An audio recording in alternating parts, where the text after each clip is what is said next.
Sneakers and Cleats, the podcast. Hello. Welcome back to the Sneakers Cleats podcast. This is, there was no welcome back. Figure I'd change it up. This is Thursday, October 2nd, episode 231. Matt Roy, Chuck McTinnick, Luis, Bob, everybody here for the ride. As always, subscribe to the YouTube channel, both News 4 Fox to say, download, rate, review the podcast version wherever you get your podcasts. If you would like to, we would like you to. Chuck, what's going on? You had quarter moon this morning? We did, yes. Topics were many. Topics were plentiful. We were spitballing all over the place. And now we'll come over here and spitball. You talked about the WNBA. Talked about the WNBA. I can guarantee you we won't do that here. Unfortunately. Give us a reprieve from that, huh? Yes, absolutely. WNBA, do you know who's even in the finals? No. I got to tell you, I don't. The Aces, as always, it seems like. Aces. At least in this decade. The Phoenix Mercury. You got aces in the decade? Yeah. Ace of Spades. Ace of Spades. I'm now love it. Who doesn't love Lemmy? I did the whole podcast rundown this morning. I realized I didn't update my upper portion, so I'm just going to do this off the top of my head. So we're going to talk Spurs today. Is defense the way that they win a championship? We've heard all offseason long defense is going to be the focal point this year. We heard it from Wemby that it's non-negotiable. We heard from Luke Cornett yesterday or Tuesday after the first day of practice. Talk a little bit about the Spurs and how they're trying to model their game after OKC and how OKC just won a championship, and I'd argue with the best defense in the league. Statistically, yes, they did. Talk a little bit of the Cowboys here and the divorce incoming by Trayvon Diggs and the Cowboys. What's going on with those two entities there? So we'll talk a little bit about Shoddy versus Trayvon here. Plus, the Major League Baseball postseason started this week. Do a little quick postmortem of Chuck and I's picks from earlier this season. You guys will, I'm sure you guys will get a kick out of that. Yeah, you'll be able to throw dirt on our graves. Yeah, we're already doing it. We're already 6 feet under. We're just waiting for everyone else to bury. Now this is a Thursday night lights Thursday, so we got a review of our TNL top 10 plus look over our TNL matchup of the week. We got the Gucci Bowl. What's Gucci? Gucci Bowl tonight. Everything's Gucci tonight. Churchill and Clark. So that'll be fun. Real quick, area code 231. Give me a guess. Philadelphia. I'll guess. I'll tell you it's in the Bangor, Maine. Northern part of the United States. Central northern part of the United States. Mankato, Minnesota. Not actually that far off. It's northern Michigan. Really? The Upper Peninsula, eh? Upper Peninsula. That's where my dad was born, in Escanaba. What's it called? Waukegan? Waukegan, Illinois? No, it's something else. Anyway, yeah, northern part. Waukesha. Waukesha. All right, so let's get to the Spurs here first. They allowed the 7th most points in the NBA last year, but it was even worse once Wemby went out, obviously. Once he went out after the All-Star break, the numbers plummeted. He was on his way to being the Defensive Player of the Year. Can't win it with only 50-some-odd games played, so he didn't win it last year. But if you ask anybody, if you heard any of the press conferences from Monday or Tuesday, everybody has just said defense, defense, defense, defense. Defense can be our identity. Defense is going to be how we win games. Just listen to what Luke Cornett and Wemby had to say this week, and you'll kind of get the gist. It's definitely going to be a place where we can build our identity and want to, have that like hitting the ground running and to just really, push ourselves on that side of the floor to really kind of establish ourselves as being a great defensive team. And we obviously have some great individual defenders that can really help lift that, and obviously Victor being a big part of that. But I think the intensity on that side of the ball will really help, dictate kind of how we play game to game and just be the foundation for how we kind of play, especially in the early part of the season.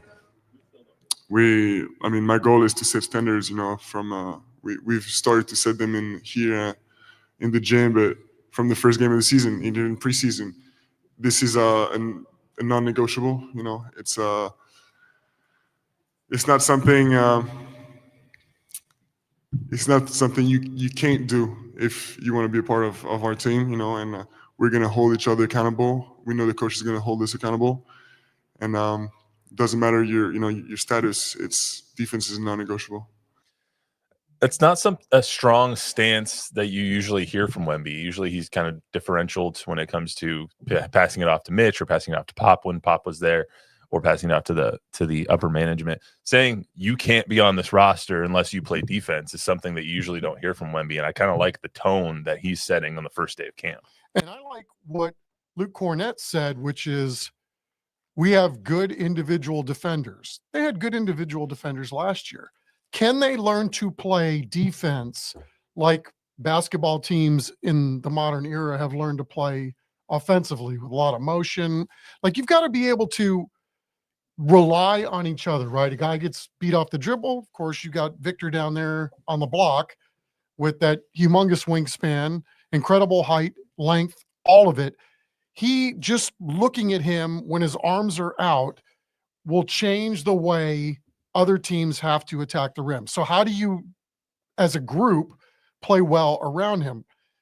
That's going to be the fascinating thing, because talk is cheap, right? I mean, this is by all accounts, has been a Popovich team forever and a day. It's always been about defense. And so when you see that the Spurs were ranked 25th in that regard last year, to your point, Victor was out a good chunk of those games.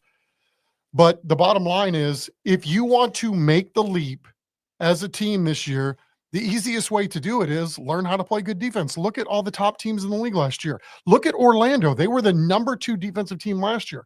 Who was the team that kind of took everybody by surprise last year in making that big leap from perennial doormat to, obviously respectability? And it was because they flipped everything on the defensive end. Yeah, and you look at teams like OKC who won that championship with defense, and how did they play such good defense? They had a rim stopper in Chet Holmgren, and then they had big, versatile defenders on the wing, a Lou Dort, and you have to have a number of those guys to play good defense, and that's what Brian Wright has said all along. We want big, rangy guys who can play out on the wing, who can be versatile down low, and they finally got the guy, or the guys, if you want to count Kelly Olynyk as well, in Luke Cornett, that can supplement Victor. When Victor's on the court, obviously their defense is much better, and their offense, they're just a better team, obviously. But when he went off the court, they were lost defensively because they didn't have someone at the rim. Yes, Luke Cornett and Wemby can play together, and we saw some images from practice and some videos from practice the other day that was them playing offense together with a little bit of a pick and roll. But the main thing that Luke Cornett is going to be able to do is give Wemby some time to go to the bench and not worry about the team going ape crap on defense. So Luke Cornett is another rim defender that they needed. And so now that they have another rim defender for when Wemby goes to the bench, you have guys in the versatility and the depth on the outside where you can play individually, but also still play together. And, we saw this a lot last year, right? There's too many defensive breakdowns for the Spurs where teams are getting bunnies around the basket. There are ways to draw Victor out, and, these offenses are pretty sophisticated with ball movement and how crisp passes are, cross-court passes, everything that teams do to get wide open shots. There just has to be more guys committed during the 24-second shot clock. And, a guy gets beat off the dribble, there are rotations involved, and you got to make sure that guys are paying attention to everything that's going on and be committed during that 24 seconds to make sure that the other team doesn't get a great shot off. And then also, conversely, when they do get a shot off, you can't just stop there. You got to make sure that there are people in position to get a rebound. And what do you need to play great defense? Mainly, you need great effort, and you need your team to be bought in together. And what it seems like, at least throughout the first week and throughout this offseason, has been, because defense is the priority, these guys are all buying in together about the idea of playing individually together, if that makes any sense. They're playing. You have a Devin Vassell who's long and rangy and hasn't really tapped into how great of a defender he can be, in my opinion. Stephon Castle was great. Was a great defender last year. Dylan Harper, De'Aaron Fox can all be good defenders. Jeremy Sohan is one of the best defenders in the league, in my opinion. So if you combine all those guys and they all buy into one central idea of playing great defense and then figuring it out on the offensive end, you give yourself a baseline of greatness that you can try and fall back on, even if the shots aren't falling for Fox or Wemby or insert player here. You can play great defense and still hang around with some of the big boys. Yeah, well said. But I think it goes another level too, right? They've had individually solid defensive players. Now, can they communicate with each other and really tighten things up. Because if you aren't, you're playing defense, you'll have, well, the Dallas Cowboys. Yeah. God. You've got We great don't need individual another. defenders, but it's not happening for whatever reason right now, right? Got to communicate. So, side note, did you see the pictures of you mentioned Dallas and it just jogged my memory. Did you see the pictures of Anthony Davis at Media Day? No. He's apparently like 15 to 20 pounds heavier. And so everyone's like, what do they feed these guys in Dallas? Because Luka was fat when he was in Dallas. And now Anthony Davis, who they just traded for, is apparently fat. And Luka slimmed down when he went to LA, and so did Anthony Davis. So where everyone's wondering what the hell people are feeding them in Dallas now, which is hilarious. I think that when you see, just to put a bow on this Spurs topic, when you see and hear that they're focusing on defense, it makes you like, they're trying to be OKC so bad. They're really trying to be Nothing OKC. wrong with that. No, right? there's not. They're holding the title right now, and they're going to be holding the title again very soon if I was to put some money on it. Yeah, and back in the day, it was OKC trying to be the Spurs. Yeah, so everything's cyclical here. Everything is. It all comes back home. All right, let's talk about the Cowboys here for a couple. Actually, unless Bob, you got anything? One important note here, I think it was Paul Sarzar said, Chuck McKinnick, you are the man. You are the man. On that. I like your tie And too. Paul's on our payroll. Thank you, Paul. Nice to hear nice things. You're very kind. Thank you. I like your tie as well. Thank you very much. I'm not a big fan of the shirt. You know, You ever go to the store and you buy a shirt? It's on sale. Think it might look nice. You get it out of the wrapper and go, wow, I just bought one of those shirts that's supposed to go with the tuxedo, the rented tuxedos. So you don't mind giving it back. Mhm. This is one of those shirts. And unfortunately, it was my only white shirt that wasn't at the cleaners. So, okay. I went too far and too long. No, on I mean, that. I get it. I get it. Not a fan of the shirt. Still the man, though. I mean, he is the Thank man. you. Thank you, fellas. He is the man. Appreciate you. All right, let's get to the Cowboys here for a couple Checks of in the minutes. mail. Checks in the mail. Cowboys are playing the Jets coming off of their tie. The Jets coming off of their performance. Yeah, it's bad. there. It doesn't get much worse. So Scott Van Pelt on the SV Pod does a segment called Poop Town, and the Jets are in Poop Town. The Jets are buying land in Poop Town. They're poop. Crazy Town was already taken. The Jets are just so bad. Like they best quote of the season so far was Breece Hall saying people shoot themselves in the foot and instead we shoot ourselves in the head. Like you had like 11 or 12 penalties. You had 4 different turnovers they were like, okay, we're only down by 7 at halftime. You come out and you fumble the opening kickoff. Like it's so bad in New York. No matter who the coach is, no matter who the players are, the Jets just suck. That being said, the Cowboys have every opportunity and are the exact kind of team to let the Jets win this game. I certainly hope not, because I think we talked about this earlier in the week, right?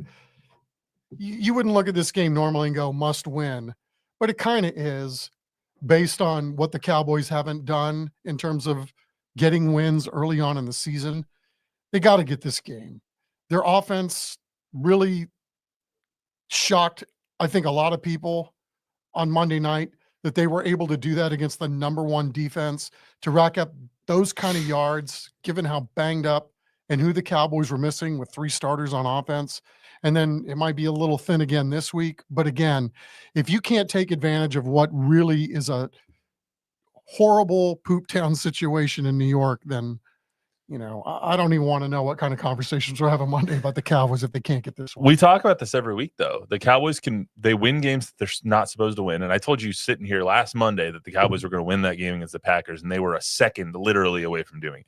Yeah, and you easily make the argument they were the better team. Yeah, you could. I mean, not on defense, but actually you could make the argument that they were the better team on defense too. Yeah. But which is really sad when it comes to the Packers. But they lose games that they're not supposed to lose, and they win games they're not supposed to win. They weren't supposed to lose to the Bears. Sure enough, they got killed. Yeah, they could lose to the Jets. But that's the NFL, right? I mean, this thing is built, got a salary cap, so that there's supposed to be parity. It's supposed to be 50-50 across the league.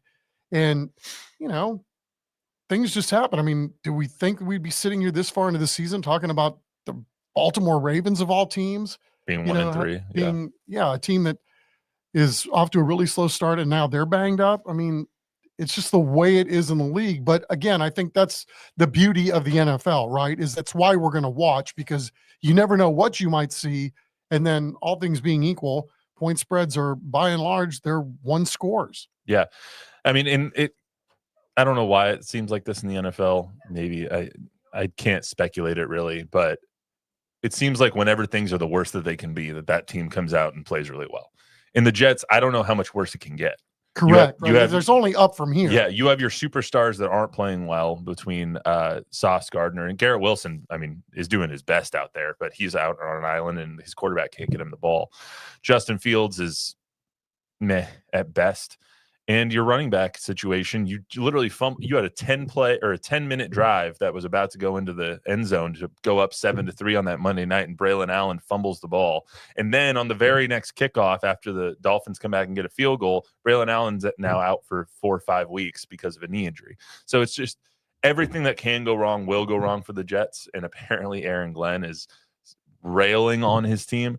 But then you see the Cowboys and you're like, they could still beat the Cowboys, because the Cowboys are nothing special right now either. Well, so you just don't know. Correct. And the Jets look pretty good in that opener against the Steelers. I mean, their defense obviously did not look good. Defense hasn't looked good all season, which is a surprise given the people on that defense, the personnel, and the coach in Aaron Glenn. Well, you hope that this is a get-right game for the Cowboys defense, right? Because Cowboys defense looked pretty good the first week, and it's been really, really difficult, obviously, these last few weeks. And part of the reason that the Cowboys defense has been bad is that Trayvon Diggs has been bad, and Deron Bland has not been great, and their secondary has been mediocre at best, and that's putting it pretty lightly.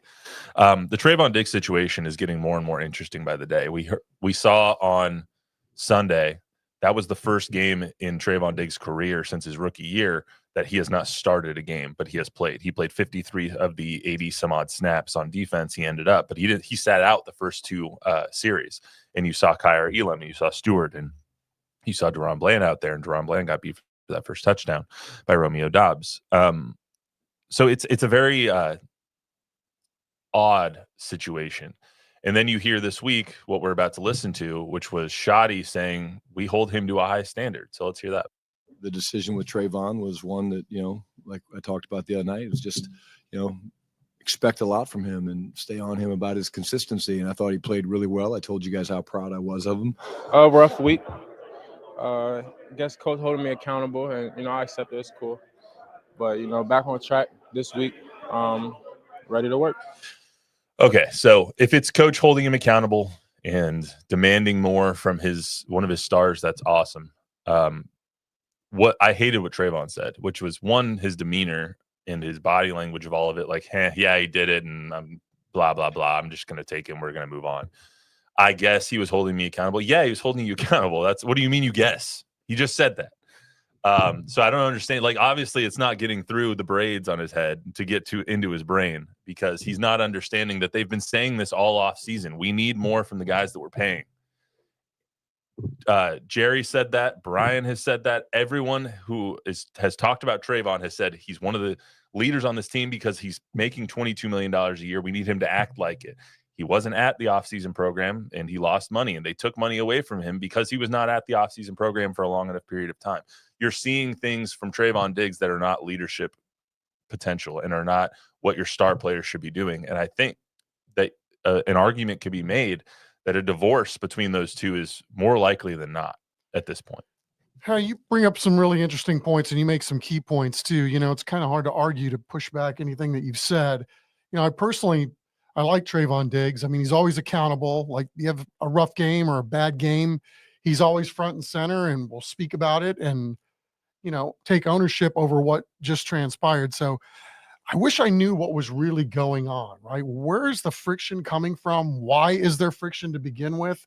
But there does seem like there is some tension between him, the organization, maybe him and some other people in the locker room. I don't know, but obviously something isn't right. And, I always hate to, though, come back to the situation where we're pointing to one guy and saying, this is why the defense sucks, because obviously there's plenty of blame to go around, right? Yeah. Obviously, other than the defensive line at this point of the season, there's not a lot of roses Yeah. that you can pass around to that entire defense. I mean, the defense as a whole hasn't been good. Trayvon just hasn't helped it. You need 11 guys to play well. On defense, it's kind of different than on offense, because on offense, you need everyone to be playing well. On defense, one guy can make a play. And we saw some flashes from Trayvon in that game against Green Bay. There was the bubble screen out to the right-hand side that he shot through, and he stopped behind the line of scrimmage. Some of those balls he picks off. He's picked off in the past, and it's that kind of playmaking that got him the contract that he has. He made that pick in the first half, and it was a pick that not a lot of players can make. It was impressive. He got his feet down. He got in front of the defender, and he was able to intercept the ball. Obviously, he got turned over because of the Cowboys' stupid penalties. But you've seen progress and flashes of the Trayvon Diggs that they signed. What you don't see and what you don't hear from him a lot of times is the accountability of it, and him kind of taking ownership of, I haven't been great. I need to be a leader. I need to do these things. And not even him saying it, but him doing it. And you keep hearing from Ryan Schottenheimer and from Jerry, we need him to be this guy. And he's just not that guy. Yeah, he said this week too, like he wishes they were playing more man-to-man, which obviously is more his game, right? Man, he'd get burned in that too. Well, you know, all things being equal, it's a tough position to play, and you're not going to win every single battle. But unless you're Pat I think with the corners that they have, that makes a lot of sense. But can they do that with the safeties that they have, with the linebackers that they have? I mean, I think they're having to cover up for a lot of different things and a lot of shortcomings, but it's obviously exacerbated when the communication hasn't been where it needs to be. It definitely seems like there's an air of toxicity around that situation. And at a certain point, fair. It's at a certain point, there has to be some addition by subtraction. And if you're going to continue to progress on defense, is it worth paying this guy $21 million a year to keep pounding the table for? I know you're telling me to stop because it's getting picked up. Is it worth continuing to pay him that, and when you're not getting exactly what you want out of the relationship, I guess? No. All right. But like, everybody's not a leader, right? Is it okay to get paid a ton of money and not be a leader? Not to Jerry Jones. But let's say like in football, yeah, on a football team, because you know some guys they can't lead, right? They're great players, but they can't lead. Is that what we have here? I think generally speaking, that when you give somebody a mega deal, like I think obviously Trayvon is getting, there is an expectation. But usually when you get that mega deal, it's because you've shown you have the ability to also bring others along as well. Yeah. So I don't know exactly if that was the case going in when Jerry gave them or gave Trayvon that deal. But I think, especially when you have a salary cap, Bob, that generally is the expectation, that it can't be just about the guy that you're on the field. You're paying the guy because you want him to represent, and you think he's going to represent your team in more ways than just playing ball. And Jerry has said in the that locker much. room, all that stuff. Jerry has said that much time and time again, that when they give somebody a big contract, that they expect those guys to be the leaders in the locker room. And a couple of them are. I mean, Zach Martin always was. Dak Prescott is. CD has shown more of that ever since he got paid. You see that from some of the guys on the Cowboys. You just don't see that from Trayvon Diggs. So, anything else, Bob, before we move on? Sorry, I was just curious. I appreciate it. I appreciate the question. Curiosity killed the cat, you know. All right, I'm going to do this real quick before we get to high school football. I'm going to do a quick postmortem on our Major League Baseball picks. I didn't put a super in there for this, Luis. So we all made picks, or Chuck and I made picks before the season. We both picked the Rangers and Astros win total. It was both at 86.5. I picked the under on the Rangers and over on the Astros. I was 1-1. You picked the over on both. You were 0-0. At least I was relevant till the final week of the season on both of them. AL West, we both picked the Mariners, so top notch there. Good for us. We both said, I went back and listened to the segment. We both said that there was their pitching staff was too good not to win the division. As long as they just hit a little bit more, and Cal Raleigh hurt us. So the big dumper, yes, he did, dumped some homers all over the stadium there. We both picked the Royals. I picked the Red Sox. You picked the Orioles to win the division there. You wanted to pick the Blue Jays, but you thought with your head instead of your heart, and I guess you should have gone with your heart on that one. As far as the NL goes, so we were at, 1-3 there? NL goes, I had the Dodgers, Reds, and Braves to win their I wasn't too far off with the Reds, right. but the Brewers is who you picked. So You got that one Broken right. watches right twice a day. As You they got say. the Brewers, the Phillies, and you guessed the Padres. You have the Dodgers winning the World Series. I still have the Red Sox winning the World Series. So we weren't too far off, but we weren't good. We definitely weren't accurate. Well, we weren't We both thought like the we Royals didn't were take going to the be better. Rockies to win it Yeah. all. Or anything. We both thought the Royals were going to be a lot better than they were. Yes. And so and they were at least pretty good up until the last couple of weeks of the season. At least we didn't pick the Twins. So, all right, let's get some high school football here. So, TNL top 10 for week 6. District battles are heating up at the halfway point of the season. We have TNL week 6 tonight as well. That's going to be the Gucci Bowl. We'll get to that in just a second, but I'm going to race through some of these TNL top 10 teams as they currently sit. So, Harlan 4-0, 2-0 in district. They defeated O'Connor 55-7 1 week after they beat Brennan to really take a stranglehold on that district right now. They've got, I'm not going to say it's easy for the last 6 weeks of the season, but they definitely got over their biggest hurdle in Brennan a couple of weeks ago. I went to the Harlan game last week, and my observations were, boy, these guys are impressive. The one caveat was, I don't feel like they're hitting on all cylinders yet. Like they're a tick slower than where they're going to be by season's end. If they ever get to where it's like they're going to be really, really a tough out. I there was a college recruiter there, and he said, I'm looking at 6 of their guys. Yeah, you can't. G. Ivory is legit back there. I hope running the ball. I hope he ends up going to UTSA. You can't forget that these guys made it to the 4th round of the playoffs last year and lost to the eventual 6A champs. Like Vandergrift beat them in a game that wasn't as lopsided as the final score indicated. And they finally broke into the Associated Press top 25 of 6A teams in the state. Wow. So Cool. they are number 25 this year or this week. Johnson is 4-0, 1-0 in district. They defeated Brandeis 45-28 last week. They're number 2 in our TNL top 10 poll. They play Roosevelt tomorrow at Comelander. They've now won 13 straight regular season games. New Braunfels is number 3 in our TNL top 10, 5-0, 2-0 in district. They have allowed 10 points in their 2 district games so far. They beat Victoria East 42-3. They have a bye this week. So New Braunfels, that whole district up there with New Braunfels, Smithson Valley, Piper is just, it's a killer of a district. Smithson Valley, speaking of them, they beat Piper this year. They lost to Piper last year. That was one of their 2 losses last season, even though they went on to win the state title. They lost to Piper last year, which is that kind of Comal County rivalry ever since Piper came to be. They defeated them 27-17. They're 4-1, 2-0 in district. They have a bye this week. They are the 3rd ranked team in the Associated Press 5A D1 state rankings right now. So Smithson Valley still doing their thing. Yeah.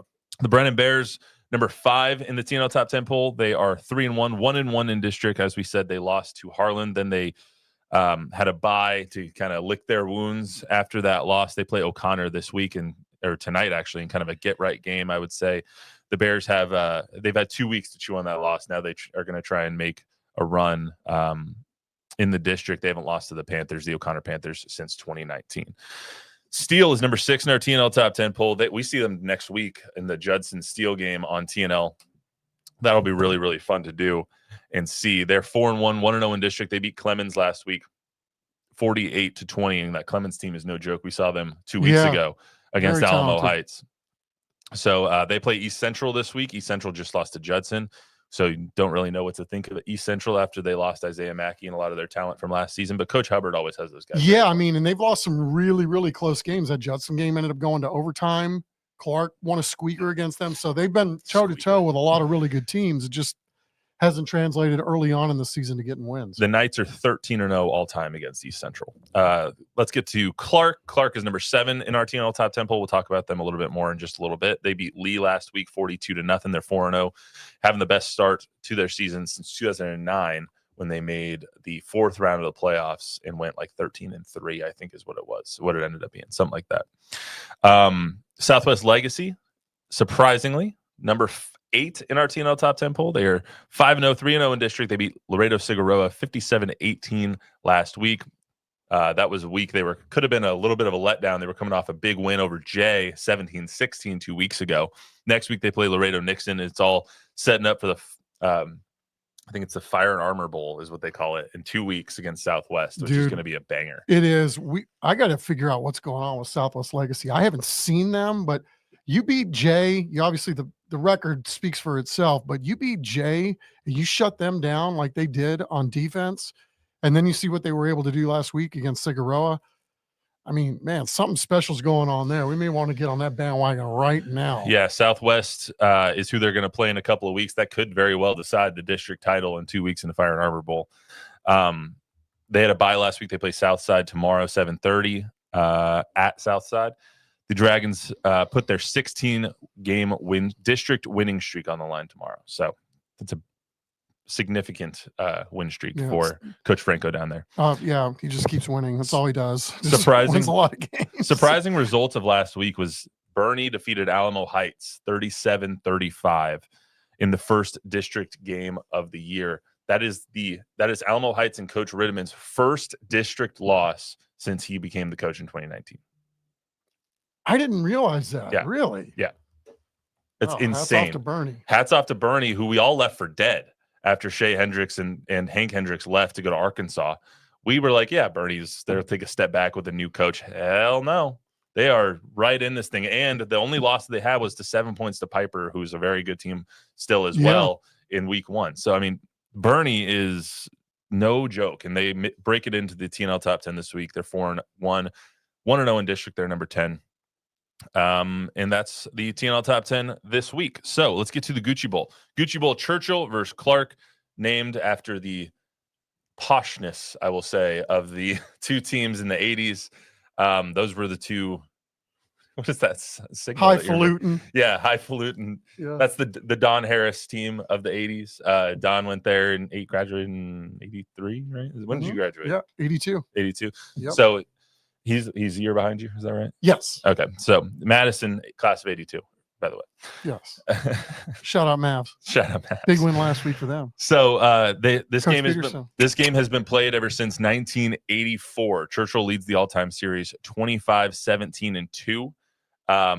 Clark is on their best start since 2009. This game typically had led off the season. This was the season opener for many, many years. And then now they've kind of moved it to the first game of district or second game of district for these two teams. And now they're in different districts as well. So that might have something to do with it. Matchup 38-19.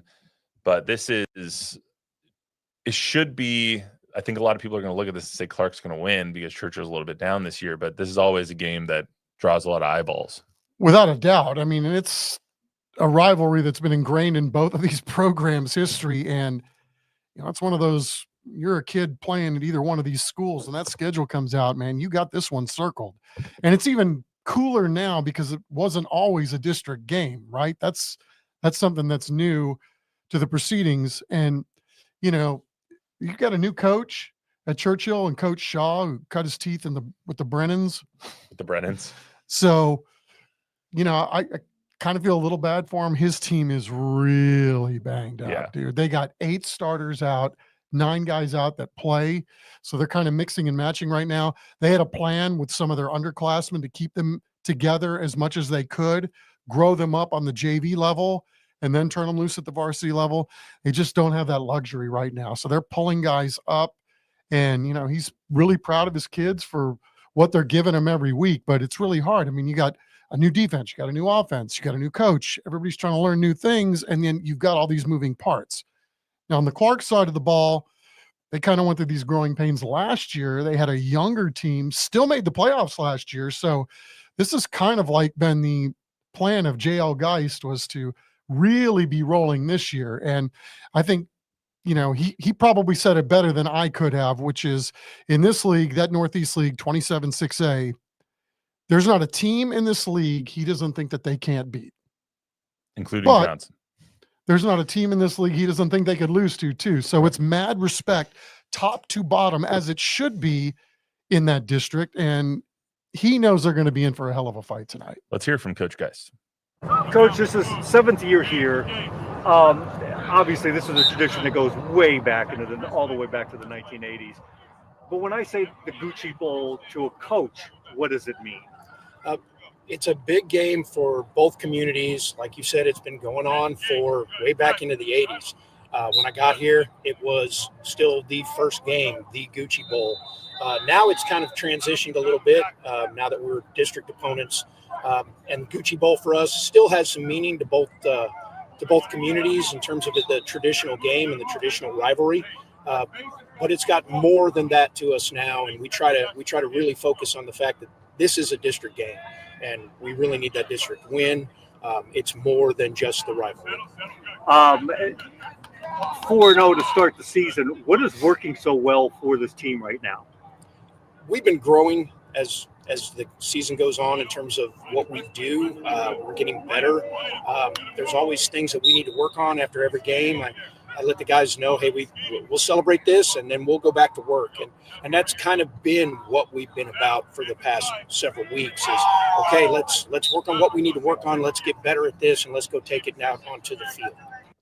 Coach Geist, nice off the field, and then once that ball's kicked off, one of those coaches that I'm just trying to get out of the way of on the sidelines. I'm just like, I do not want to mess with you, my friend. Yeah, the thing I like about Coach Geist, so there are many things, but when you ask him, like, hey, man, I need 3 keys to victory, he's like, okay, well, I can give you like 10 for offense, 10 for defense, 10 for special teams, 10 for, how we're going to get on the bus.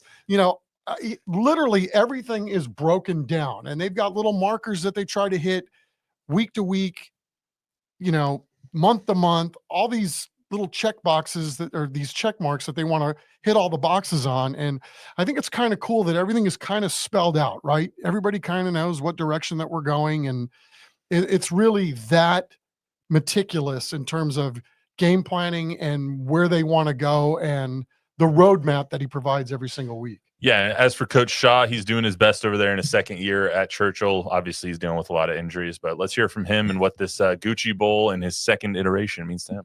Good thing is you guys kind of still have the whole season in front of you. 6 district games left, starting out with Clark. What are you expecting this week as you take the field tomorrow night against Clark? Yeah, same thing. Long season left, like you said, 6 games left, but all we can worry about is this one and take care of today, win today. Not necessarily getting so caught up in who wins that game or who wins this game, but focusing on what we can controlling the controllables. And that's for us, giving great effort, having a good attitude, and playing with good character. We're finishing. What kind of juice does that bring? What is the prep for that week like? Is it any different than any normal week because of the rivalry? Yeah, we'd like to say it's just another game, but obviously for this community, it's for the Churchill community. I'm assuming for the Clark community, it's a big deal.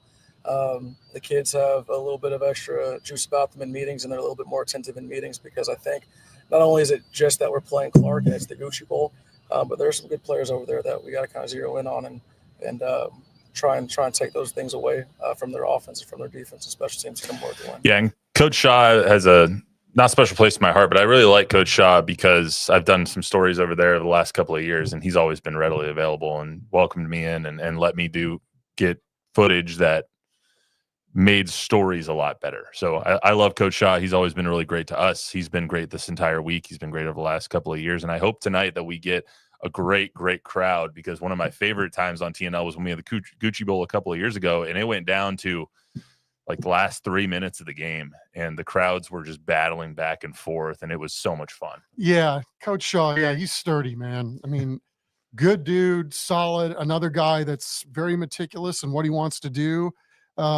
Little edgy, which I think you need, right, when you're trying to lead and guide young men. And ultimately, he knows the bigger picture, that's the end game here is we're trying to make future citizens, not just football players. Absolutely. So it should be a really good game tonight. Join us tonight, CWSA, 7 o'clock, or come out to Ferris Stadium and see us make fools of myself on the sideline as I come typically to Ferris do. Stadium and watch on your phone.